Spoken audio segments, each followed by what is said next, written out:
Okay, hello everyone. How are you? Welcome to this talk where we're going to talk about SAP. We're going to talk about spyware, ransomware, worms, and how to prevent the next SAP tragedy. First of all, there is always the disclaimer that I always like to put, basically, is that I don't intend to override any of the privileges that SAP might have to the different products. No one reads it anyways, but it's always nice to have. Okay, so who am I? My name is Jordan Santarsieri. I am the founder of Vixer. I'm going to tell you later on what Vixer is. My background probably is just as yours. I started to be like a general penetration tester, you name it, like Apache, Core Switch, etc. And then I slowly specialized on the ERP world. That was several years ago. I am a speaker and training whenever I have the time at different security conferences like Black Hat, OWASP, Hacker Hat, you name it. And thank you very much. Now the 44Con. And I had the privileges to basically work with several different organizations around the world. You name it, like from the military space, ONGs, big organizations, etc. This is the brief agenda that I have for today. We're going to start with a really brief introduction to SAP. I'm aware that not everyone might know about SAP, so this chapter will be important so we can stay all at the same level and all of you can understand the attacks. And later on, we'll have the project RSAP. I'm going to tell you what it is and how it was born. A traditional approach to malware distribution, this is actually a real case that happened in SAP. And chapter 4, I'm going to show you what I have been researching so far, what is the status of the security of the SAP systems in the current market, and how someone can abuse of that, and from the other side, what we need to do in order to prevent it before it's too late. Okay? So, without further introduction, we start. So the main question for you might be, okay, what is SAP? You might be wondering. Okay, so SAP stands for an acronym of Systems, Applications, and Products in Data Processing. Basically, it's a software that is designed to satisfy all the different needs that a company might have. Logistics, HR, process of payments, credit cards, etc. Everything is centralized in SAP. Chances are that a part of the SCADAs, SAP is like the most important software that an organization might have. So let's go by the numbers. SAP was founded in 1972 by ex-IBM employees. I don't know if you know the story, but basically these guys were working on an ERP for IBM. And I don't know why, but the project gets canceled. And these guys say, okay, wait a second. We do have something really good here between our hands. Why don't we just split up, create our own company?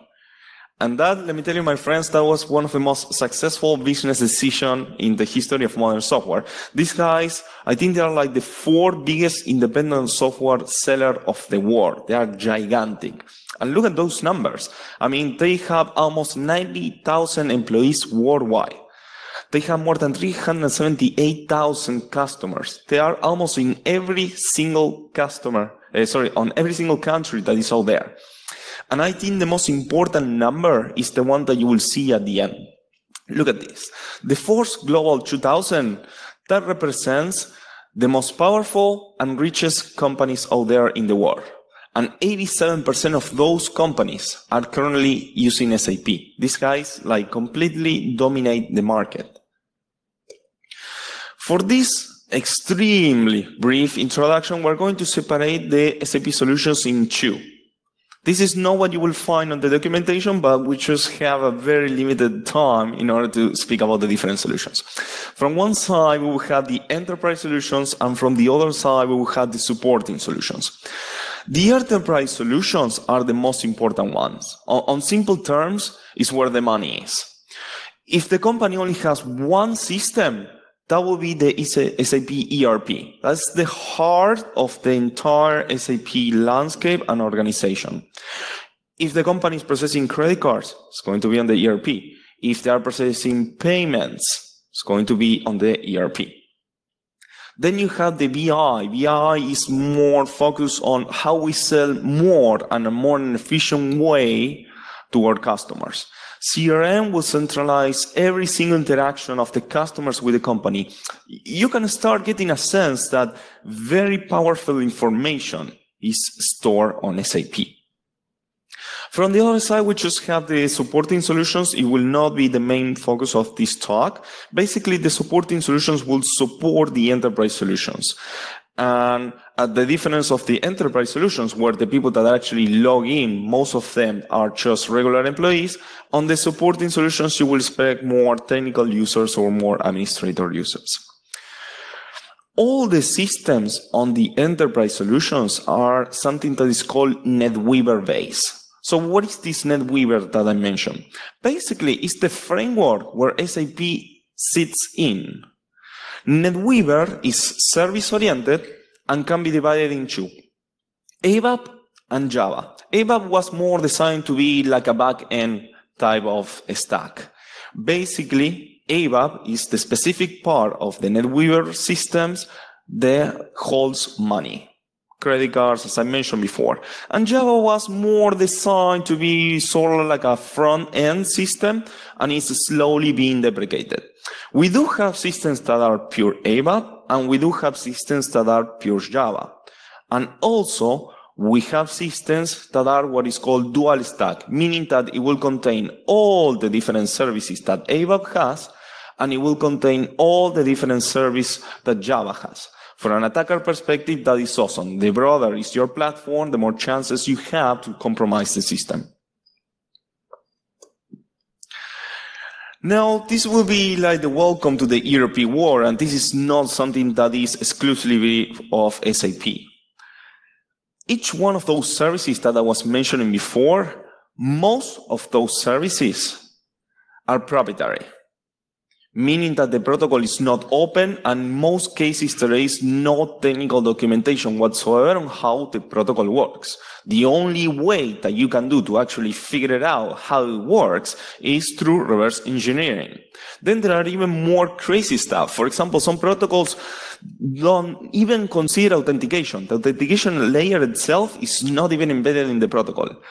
And this goes without saying, most of them are not encrypted by default.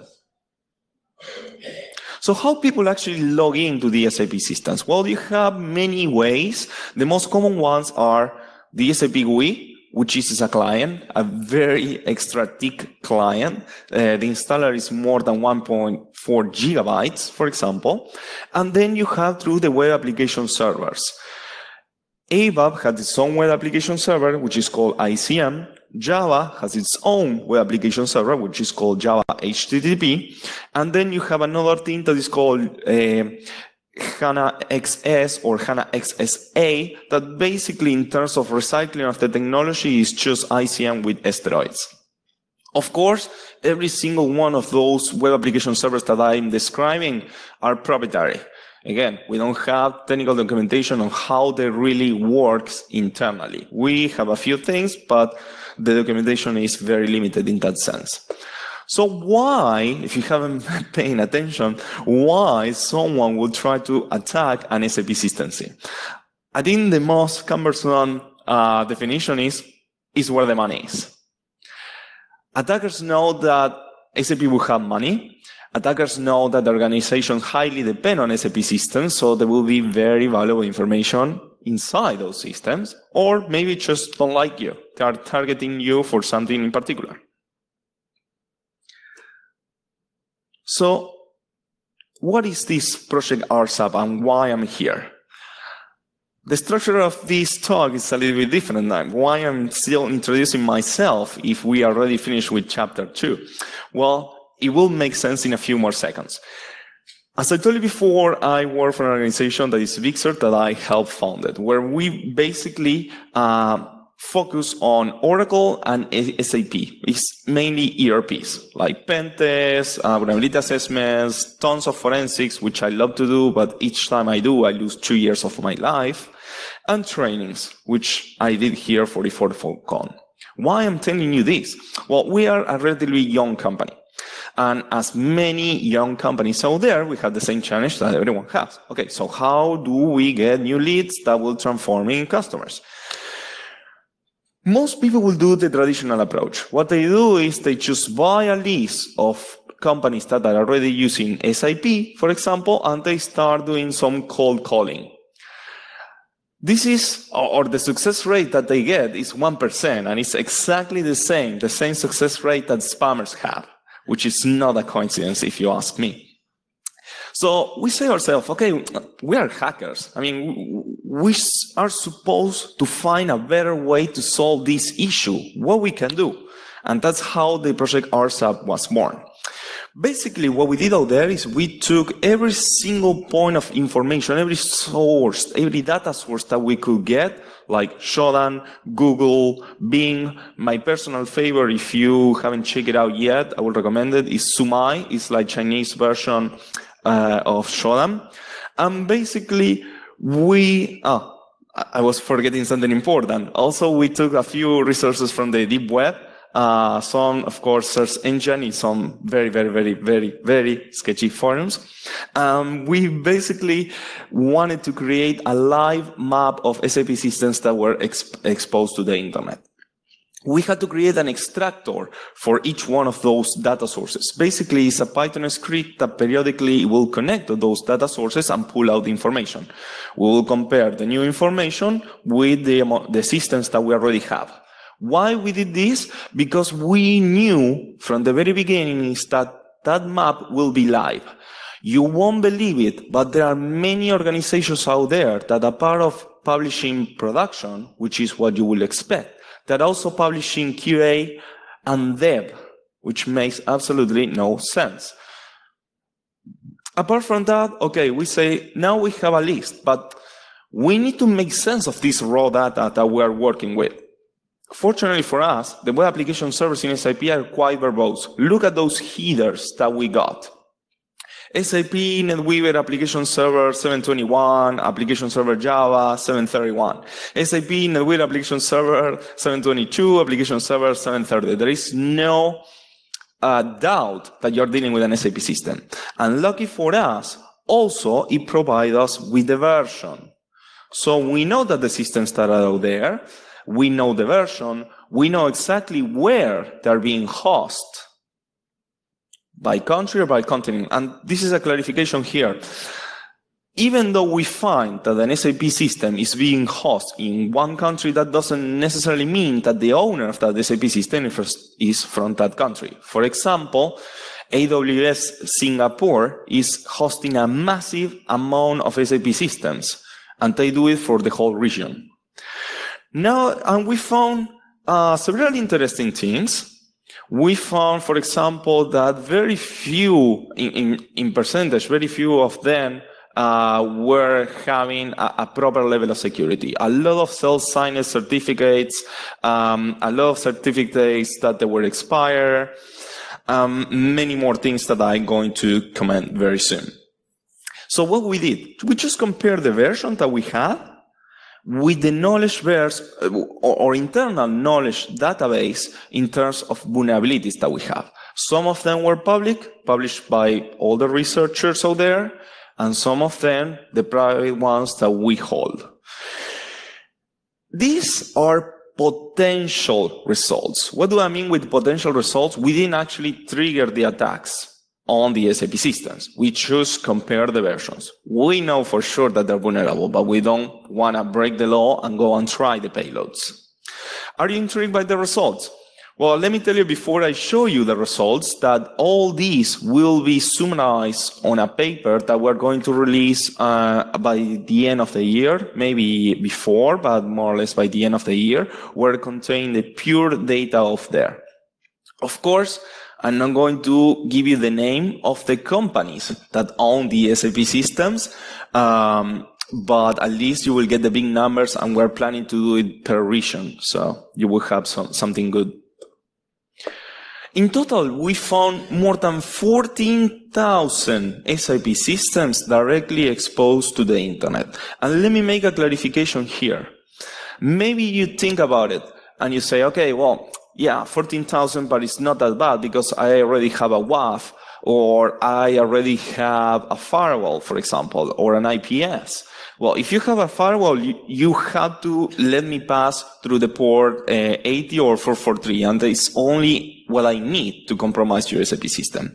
If you have a WAF, or if you have an IDS or an IPS, good luck for you, because most of those stuff do not have a single signature to catch SAP attacks. Maybe you will catch if the attacker is invoking the cmd.exe, because if they will parse the entire string, I will detect that that might be part of an attack. Maybe you will catch it if the attacker is trying to use bash. But if someone is using pure SAP stuff, forget it. This is funny. For all those 14,000 systems that we were able to get, we were able to identify who was the owner of almost 40% of them. SAP is like a Ferrari. It's extremely expensive, right? To buy the license, to implement the entire thing. There is no such thing as an orphan Ferrari. So someone has to own that SAP system. By using techniques, reading the metadata, reading the certificates, and so on, we were able to identify the owners of the SAP systems. And I think this is the most powerful number. For all those 14,000 SAP systems, we saw that 27% of those were exposed to critical vulnerabilities. And when I say critical vulnerabilities, I want to clarify. Remote command execution, file upload, file download, path traversals, you name it, it was there. Of course, again, we didn't try the payloads, but by just knowing the versions, you can figure it out. So we were highly surprised. Actually, I was not expecting the number to be higher than 5 or 7%, more or less. But it was far more than we were expecting. And we say, okay, wait a second. If someone right now is deciding to create something malicious, like a worm, etc., this could be a real tragedy. How you will say? Well, keep watching and I will give you a few hints. How to attack and how to defend, of course. We are the good guys. We're trying to help people. You got email. This is like a real scenario that has happened before. Of course, at this point, when I show you the demo, I have several demos for you, and I'm crazy enough to do it live. I have 2 SAP systems running on my machine, so let's cross the finger for the demo gods. I find myself having to downgrade, with the need of having to downgrade a little bit this attack, just because I don't want to give everything away of people doing a malware campaign on SAP. But if you have more questions, or if you have a hint of, hey, if I do X, Y, Z, I will be able to power up this attack later on, I will say yes or no. Okay, so think about it. We need to start thinking like an attacker. An attacker already has a collection of SAP systems. They already know what companies are using those SAP systems, and it's fairly trivial to do a small investigation to get emails, for example, of the people that work on those companies. The attacker knows that probably if they're using SAP, they're using SAP across the board. I mean, it's the whole definition of an ERP system. It's a solution that should provide help to the different parts of an organization. And the attacker also knows that if a company can have an SAP, most likely they have high resources. High resources means that they might have many employees. If they have many employees, they might infer that single sign-on is being configured inside the SAP system, which is the case of 97% of the organizations that are currently using SAP. So what happened here? Well, how we found this distribution of malware?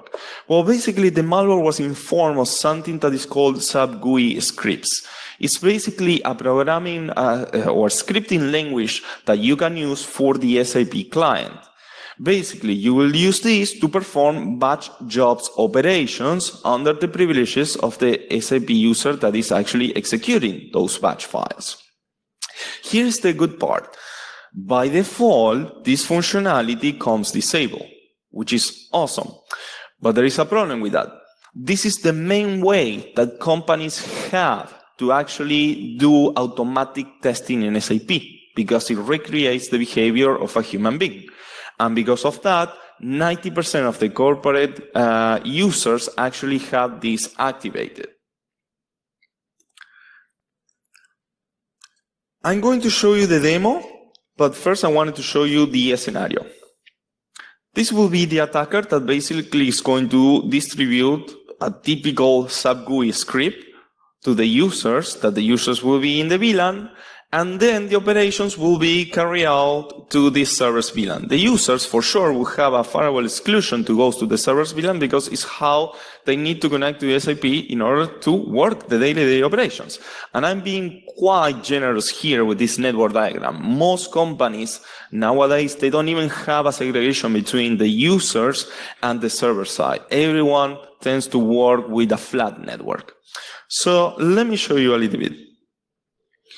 Here I have one of the SAP systems for you, just going to give you a brief overview. What this malicious script that I have created for you today is going to do is literally delete a table that will contain public debt. Basically, you can do whatever you want. This is just for the sake of the exercise. This is how you see a table in SAP. Basically, what the attacker wants to do, for example, is to clear out the amount of debt that each one of these persons have. Kudos for you if you can recognize some of the names. Okay, so what is going to happen here? Basically, the person is going to be working inside the SAP system and is going to receive an email. Here, and I make it on purpose, yet again, I created the SAP GUI script with the VBS extension. There are many tricks to bypass this and to make the SAP GUI script or the malware almost indetectable. But yet again, I don't want to be responsible for something bad. Basically, the person will do a double click on that file and automatically all the actions will be carried out inside the SAP system under the privileges of that person. Even if you go to the logs, you will see that the actions will be performed on the victim's name. And that's about it. If you're not paying attention, as you could see, the execution was actually quite fast. Remember, this is something automatic that people use to do the automatic testing. And now, if we go to the table, you will see that the values are modified. Again, this is one of the examples. Basically, you will do everything here as long as the user has enough privileges. Shut down the SAP system, get the credit cards and forward the credit cards to a netcat that is listening or to an HTTP server that is waiting for the credit cards and so on. The possibilities here are limitless.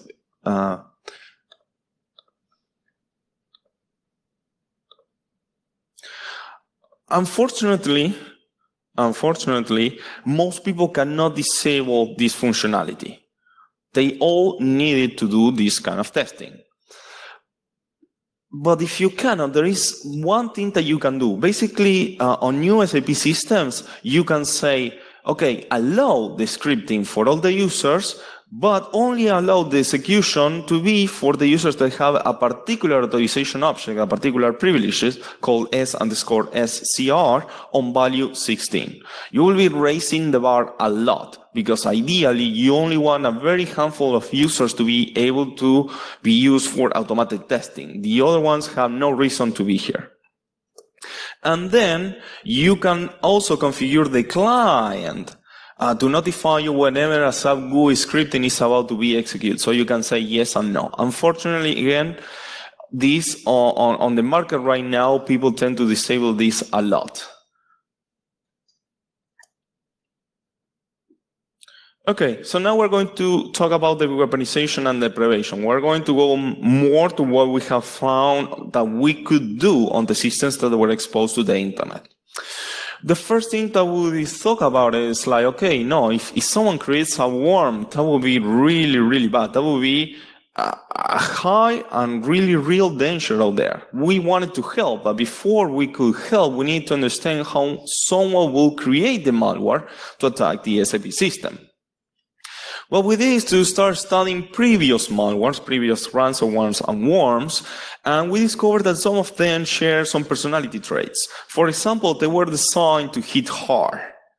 Lateral movement was gold because you want to compromise as many hosts as you can. Avoiding making noise was not a priority. You're hitting hard, you're moving fast, not necessarily you want to keep it quiet. And they're open to weaponize. What does it mean? It means that the attackers that really want to trigger this, they already have a framework for the ransomware or for the worm. The only thing that they need is the silver bullet that they're going to use to penetrate in the systems and do the lateral movement. But the framework itself is already there. They're just waiting for the right opportunity. This will be the scenario that we have. And this scenario is very similar to what you will find on the systems that are exposed to the internet. The attackers or the people that want to interact with the SAP system are going to connect with a SAP system, in this case a Java one, that is on the DMC. Most likely that Java system will be connecting to a system, a backend system, ABAP on the DMC. I'm being very generous here once again. In general, people have everything on the internal network. And finally, and this is because how SAP works, SAP has been born to be highly interconnected, that backend system will indeed need to speak with the systems on the internal network. What does it mean? It means that that particular box will have access through the firewall. The attackers know this. So what we're going to do here, we're going to divide the attack on 5 different phases. The first one will be the intrusion one. Why? Because you need something to compromise the first Java system that is on the DMC. Once you compromise that SAP system, you need to start gathering credentials. You want to do lateral movement. Once you get the lateral movement, that could be with many things like reutilizing the password guessing, brute force, etc. We're going to do something else. Once you do that, then you escape the DMC because you want to hit the LAN. For that, at least for this demo, I'm going to show you how an attacker can take advantage of something in SAP that is called master password, and how they can use the different interfaces that SAP provide to actually attack in those systems that are on the user's network. And finally, coming back to this model, we are not just good enough with attacking the SAP servers that you see on the internal network, we also want to attack the people that are connecting to those servers. We're going to see how we're going to do this. Each stage, I'm going to show you like a demo, and I'm going to show you some of the codes. Of course, the main malware or the main simulation of the malware is not going to be distributed for obvious reasons. I mean, my end goal here is to help people to prevent this, not to help people to cause this. But yes, I will show you some code, and if you need later on, you want to see it in detail, you can ask me, and I will be more than happy to show you. Okay, as I told you before, the framework of compromise is already there. What we need is the silver bullet to actually get inside the front-end system that is on the SAP system. Unfortunately, right now, you have like 3 remote command executions that are pre-out, that are somewhat known to the public researchers. On purpose, I'm going to select the oldest one again, because I don't want to hire someone to create the worm, but know that there are 3 different alternatives to what you're going to see this. And unfortunately, even if we take the oldest exploit that I'm going to show you, according to our investigations on this project RSAP, 3 out of 10 SAP systems that are exposed to the internet right now are still vulnerable. So let me show you. This is one of the SAP systems that I brought for you today. It's a Java one. And let me show you how complex the exploitation is. Basically, there is one particular URL that you see right there, and I'm going to show you later on the code, that will gladly take operating system commands directly from you. For example, here you see that those commands are being executed under the context of the user that is running the SAP system. Here you can shut it off, corrupt the kernel, jump to the database, because the SAP system always maintains a trust relationship with the database, so you will be able to execute queries without even providing a username and password for the database. Let me show you right here. This is the code that I have prepared for you.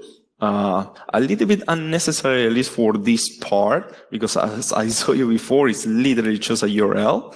But I just wanted to show you that you can execute pretty much whatever you want as long as a valid command. Okay, so the first part for the attacker is quite simple. This exploit just gives you the ability to completely pound the system that is in front of you. Here, this scenario is already really dangerous. The worst thing that can happen to us is someone to set foot on our DMZ. Once they gain terrain, it's just a matter of time for an attacker to start spreading and trying to jump to the internal user's network. First of all, why this application exists, you might be wondering, and why it exists without authentication? Well, this is something that is called the invoker servlet that invokes something that is called config servlet, that basically is an application that SAP uses to install itself.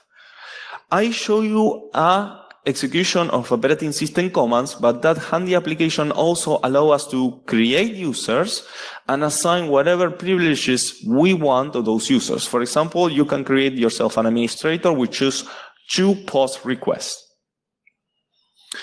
So what do we do with this guy?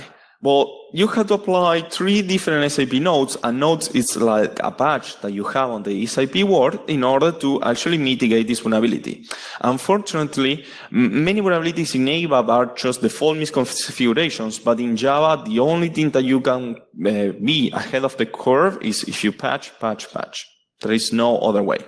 Just an FYI, in case you need to apply the 3 nodes, if you're missing the 3 nodes, please read the node 1467771, because there is a bug in one of the fixes that you have for the SAP systems, and if you don't apply that node, you might lock out your real users from the SAP system. So there is a patch for the patch, just an FYI.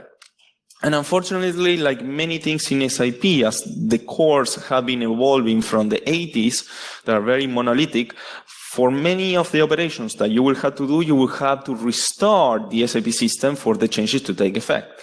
You will be able to easily do it on dev, you will be able to easily do it on QA, but in production, for most of the companies, that is a challenge. They usually have a window of opportunity where they can actually do the restart. So, okay, yeah, we were able to compromise the first system, if you remember the diagram. Now we need credentials. Why? Because we want to start doing some lateral movement. For lateral movement, I mean, I wanted to keep everything like on the SAP sphere. What you could do is to just try Mimikatz, or just try to put Metasploit there, or put a nation of Metasploit and start targeting the OS on the database. But for the sake of this talk, we want to keep it SAP. There is something on the Java systems that I already showed you before that is called the SAP Java Secure Storage. Each stack has its own storage, but we are on a Java system, so we're going to talk about this guy. Basically, it's an encrypted file that sits on the file system that is encrypted with triple des. In order to decrypt that, you will have to have a passphrase that the user specifies at the installation time and a key. Unfortunately, that key is hard-coded on the binaries. So if you know the key, and if you are able to get the files, you are able to open this secure storage. And guess what's inside? First is the password of the SAP administrator, and second is the entire JDBC chain for the SAP to be able to connect to the database. For those of you that you are not very familiar with Java programming, if you have the full JDBC chain, it means that you also have the password for the user that is going to be used at the database level. Decrypting this, is really trivial. As I told you before, the only thing that you need to have is the key. This key that is hard-coded in the application. So what I did there is basically I took the SAP application, I played with it a little bit, actually I customized it just a little bit, and I created my own decryptor of the secure storage. Basically, once the decryption is done, it will gladly give you the password of the administrator and the entire JDBC connection chain. That system is automatically found right there. So now we have the passwords of the administrators, we have the password for the database, we have everything. How we can protect this from happening before we continue with the lateral movement? Well, first of all, the secret storage must be protected. Those are the files that actually you need to be protecting. Basically, you need to be sure that only the SAP administrator has access to those files. And the passwords that you see there must be different from the master password. We're going to see very soon what a master password is, which is one of the main issues that modern implementations of the SAP systems in the market are suffering right now. So we already have the front end. Let's go for the back end and let's try to jump in. What we're going to do here is to try to compromise the other ABAP system, right? We have the credentials and we might try to reutilize them, but let me tell you something, it's not necessary. Why? Because the way that the Java systems speak with the backend SAP ABAP system is through something that is called JCO. Basically, JCO is a wrapper that they have to speak the main protocol of communication that SAP has that is called RFC. It's just a plain wrapper. The JCO will come with what is called a JCO destination. What is that? Basically, at some point of your database, you have a hard-coded connection with the hostname, the port, the client, that we don't care what it is right now, a username, and a password. Of course, that information is encrypted. But how do you think it might be encrypted? You guess it is exactly the triple S and is with the exact same key that you saw before. This is a problem that I find very often. It's like people trying to reutilize not just technology, if not crypto, and even hard-coded credentials. It works like a charm when you're a researcher. It's a big headache when you are on the blue team. So we also automatically, that will give you direct access to the ABAP system also in the DMC. We have completely compromised the DMC with just SAP methods. Again, we didn't even need to do Mimikatz, we didn't need to do Metasploit, nothing. Just with the functionality that SAP gives us. And finally, as we want to jump to the user zone, we want to utilize the master password. Before I show you a really silly demo, what I did is to reutilize the master password. Basically, I want to define what is this master password. Basically, when you are installing an SAP system, SAP is going to ask you, hey, do you want to create a unique password for each one of the special users? The special users are Substar and Data Dictionary. Those are for the SAP application itself. The special users are the operating system users that SAP is going to create for us. The special users are the database, the SAP database users that we will have at the database. SAP is going to ask, hey, do you want to create a unique password for each one of those accounts, or do you want to use a master password? Basically, what the master password is going to use is reutilize that same credential, that one credential across everything. Every single thing. And unfortunately, the utilization of master password is what it comes by default. So guess how it is configured in most of the organizations? Yes, you got it right. In general, if you crack one hash of any of those guys, as I told you before, that system is completely compromised. Because how SAP works, in general, that same password that you find in one system, for example, let's say dev, is almost sure and almost guaranteed that that same password will be in production. It always happens the same, and is, as you can see there, 95% of the pen tests that we have used are using the master password for everything. So you have one password, you have everything. And then, for example, you can use SSH to log into the systems, because you already know that the OS user of that is being used by SAP will have that master password. Or you could use some other techniques, for example, that I'm going to show you really soon. This is just a really silly example of how you utilize the master password. You choose connect through SSH, you execute whatever you want, and that's it. This is not very special. In terms of interest of time, I'm going to just skip it because I want you to see the real deal later on. But if you have questions, you can ask me. Once we have the master password, once we have all the credentials, basically it's game over, right? Just by doing that very, very small sequence of steps that, by the way, I'm going to show you at the end, a program that does the whole thing, like command execution, gets the secure store, decrypts the secure store, and starts spreading those credentials pretty much everywhere. Once you get those level of privileges, that's it.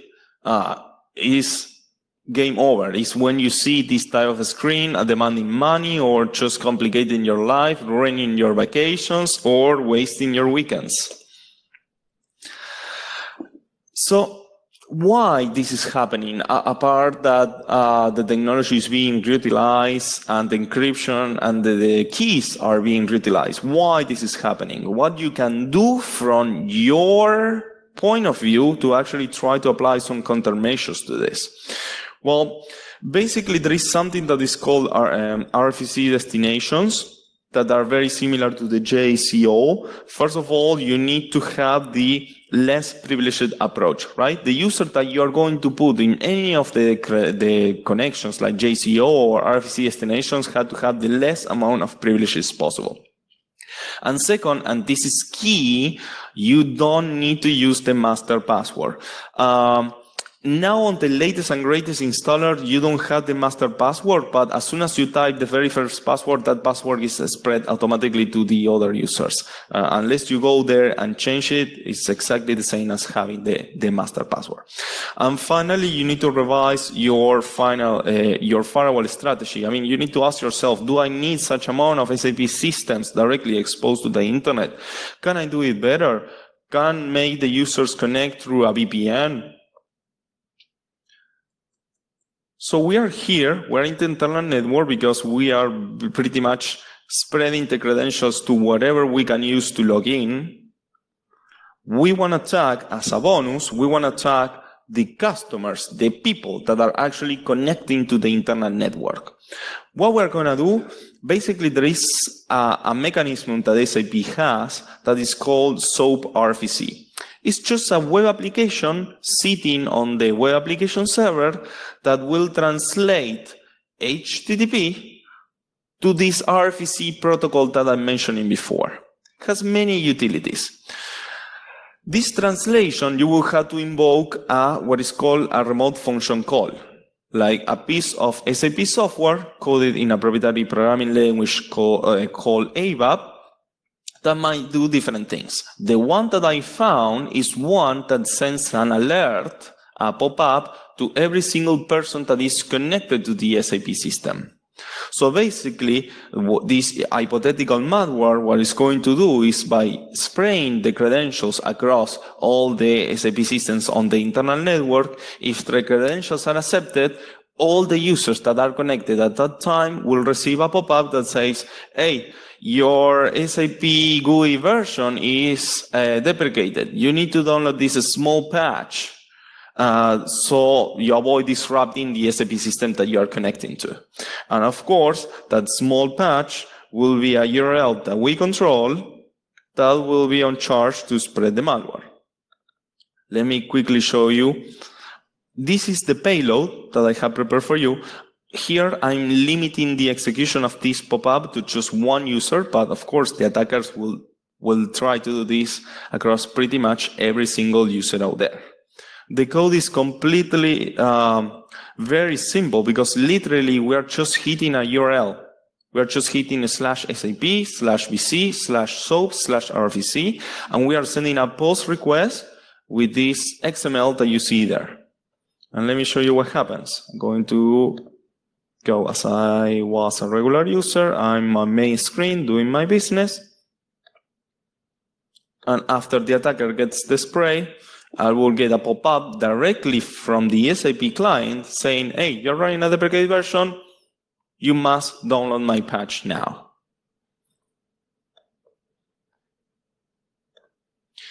And that's it. You just don't have the server. You also try to make the users fall. You can put like backdoors. You can put like ransomware. You can try to force them to do any action that you want. Again, this was just one particular message. You could try to do many more things with different RFC function calls. But again, I find myself downgrading a little bit the attack because the objective here is to create conscience to people so they patch and do the proper SAP security hygiene instead of like allowing people to actually create a fully functional malware.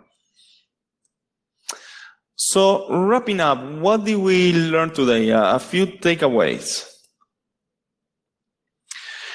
First, you need to ask again the question like, do I need all these SAP systems directly exposed to the internet? Are there alternative methods that could help me to raise the bar? Definitely there is no excuse to publish dev and QA. There is no excuse whatsoever. If a few set of developers want to work on your SAP system, just use VPN or use any other thing. There is no excuse to just publish the SAP systems there. Actually, one of the cases that I was a forensic investigator for a government, it happened exactly at that. As they exposed the dev and QA, people compromise those boxes and they start jumping around. There is something that SAP will include for free that is called the SAP Web Dispatcher, where it's going to help you to restrict the amount of web pages that you are going to make available to your end customers. For example, if you are only exposing a custom application that you have on that Java system on the DMC, you can only allow the public access to those set of applications, and that's it. You can deny the connections to every single other application that is out there. And I know that it's a very controversial topic, but patching is key. For everything that is SAP system-wise, patching is key. In general, patching in SAP is not that easy. I mean, it's not like patching a Windows server. It's not that you download a node, next, and that's it. You need to download the node, and then you need to follow what is called a correction instructions. Basically, it's a manual set of steps that you need to take.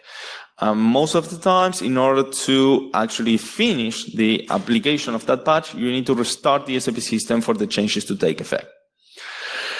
Audit trails. Audit trails are extremely important. We didn't cover this on this talk because of time, but most of the audit trails, at least on ABAP, they don't come enabled by default. So in case of a security incident, if you don't have them, there is very little that a forensic investigator can do in order to analyze the attacks. Audit trails are key. For the Java side, the ones that we care about, lucky for us, or not lucky for us, this was a good move on SAP, they do come enabled by default. Then you need to make your SOC SAP aware. I always make the joke that IT security and the SAP team is kind of like a Venn diagram that never intercepts. From one side, you have the IT security guys that they know a lot about IT security, but they might not know a lot about SAP. And from the other side, you have the SAP administrators, which know a lot about SAP, but not necessarily know a lot about information security. And finally, prevent.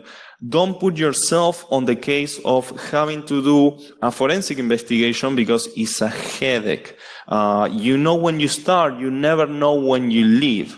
And a part of that, because SAP is so huge, has so many data sources, and if they're available, you have such a gigantic volume of logs, you can never guarantee that the SAP system has not been hacked. If you say that, you will be lying to your customer or to your employer. You can say, hey, I found evidence of compromise. Yes, your system was hacked, but you can never guarantee that the system was not hacked. Okay, so I think we have time to spare. If you guys have final questions, this is the time. If they are more sensitive, you can send me a private message here, or you can contact me at the conference. I will be here for the rest of the day. So don't be shy and ask away. If not, let's go to have lunch. Thank you for your time, guys.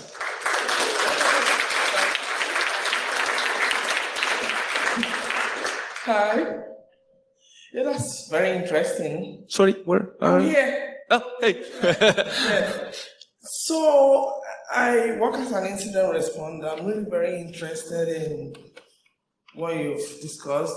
Say I want to look into logs that will detect all those changes, all those things that you've been doing. What are the logs that I will focus on? Because I can't possibly look at everything. That's an amazing question, and unfortunately there is no much documentation of that. When I had to start doing forensics, I found myself on that same issue. There was no documentation whatsoever, and let me tell you that it's not easy at all. First of all, and this is what I do on my regular forensics, is once I have all the logs activated, I need to create a parser per each one of those logs. Why? Because they are not homogeneous. Each log that comes from all the different services that you need to analyze, they're completely different from one another. Some of them are plain text, some of them are even binary. Once you create the parser, once you get the information, I put it on Splunk. Why? Because there is a lot of info that you need to start analyzing. And finally, and this is the most complex part, and this is the real bottleneck, you need to know about SAP in order to apply the heuristics, because you need to know what you're looking for. And unfortunately for that, unless you are an attacker, unless you have past time actually reverse engineer on playing with the core of SAP, there are no documents that will let you know exactly what to look for. That there is a gap that we as security researchers still own to the general public. Cool. We got another one. I have two, so I'm going to ask my first one as I walk over here. Very quickly, in terms of comparisons of difficulty patching, have you compared SAP's patching process with the complexity of Oracle's patching process? And if so, which one was worse? Well, I don't know which one is worse, but yes, in terms of complexity, absolutely. It's not as easy as a new patch is coming, let's apply it, guys. You will find, and this is very common, you will find a lot of resistance from the business. Something very particular that happens here is that if you want to patch a switch core, well, IT security owns that. If you want to patch a web server that everyone uses, well, IT security owns that. If you want to patch SAP, most of the times, the business owns that box. So you have to negotiate with the business when you have a window of opportunity, because you most likely will have to restart the SAP system for the changes to take effect. Yes, I will say that SAP is leader for a reason though, but yes, it's definitely not trivial. I have another question. You haven't covered any real malware you can find in the wild. Is it because there is actually none? And all things you were describing are theoretical? No, these are like very, very real. Actually, what I show you, it was the easiest way. It was the path of less resistance, which is exactly what an attacker will try to do. Later on, you have far, far more complicated techniques that if you know what you're doing, you can achieve, like attacking pure SAP components. But most of the stuff that you saw here are web-related, that everyone understands web. My second question is, in doing this research and reaching out to companies, have you interacted with any of the audit firms, groups, people who look at auditing these things and look at their attempts at securing these systems? Yes, it's a funny question that you ask. You know that every time that you hear one of those buzzwords like a blockchain or cyber, you start to feel the chill. But it's the only way that we have to differentiate ourselves with the regular approach that those guys will take. Those guys, when they say, I want to do SAP security, basically what they're doing is segregation of duties. Making sure that if I have a user that can create a purchase order, that user cannot approve it. But in terms of cybersecurity, as part of checking a few default users, that's about it. That's the value that you're getting. Don't get me wrong. You still definitely need segregation of duties, and a lot, because that prevents fraud. But someone needs to take or start thinking on buffer overflows, stack overflows, remote command executions, and those topics are not being covered nowadays by those guys. As a Afraid you'd say that. I used to know a J.D. Edwards at auditor, and that's all we looked at. Before we close up. Excellent. Thank you very much. Thank you, guys.